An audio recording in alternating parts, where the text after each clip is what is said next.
Çok tatlılar bunlar. Bu anne. Bu bir yavru. Bu iki yavru. Burada 3 yavru. Burada da 4 yavru.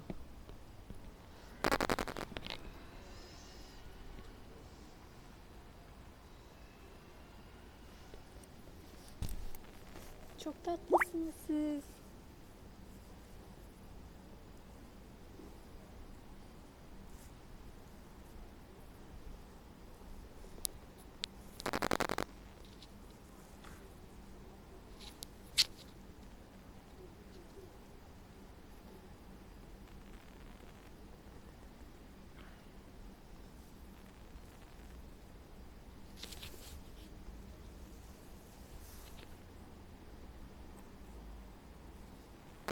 Ne gördün?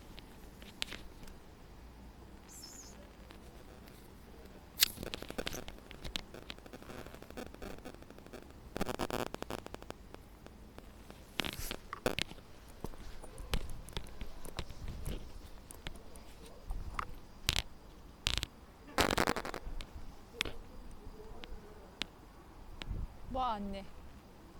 Yaramaz. Ay, sana yağma mı geldim?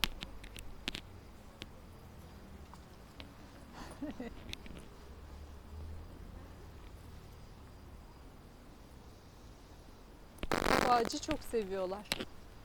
Sırayla ağaçtalar.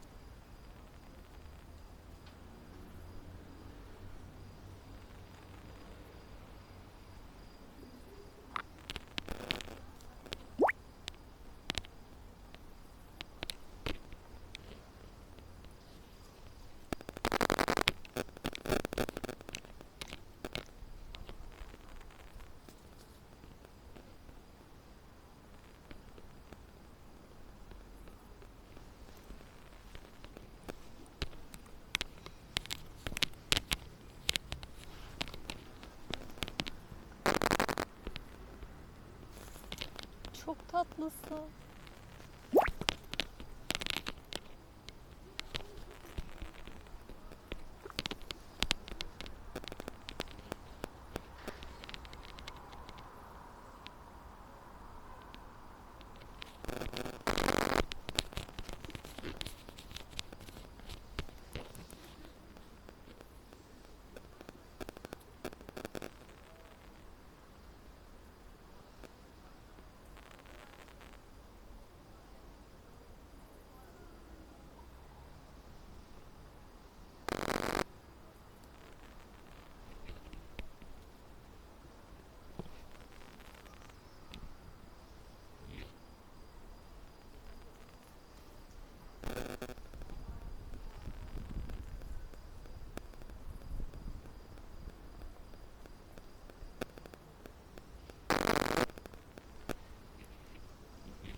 Yaklaşık 2-2,5 aylık.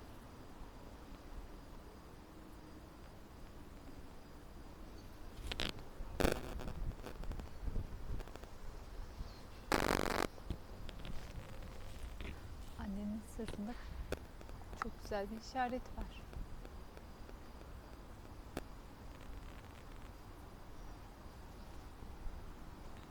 Çok güzel rengi.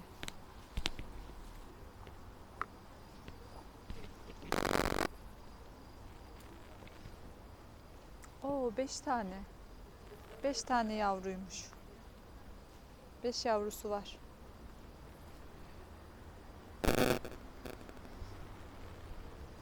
Bu da yeni geldi.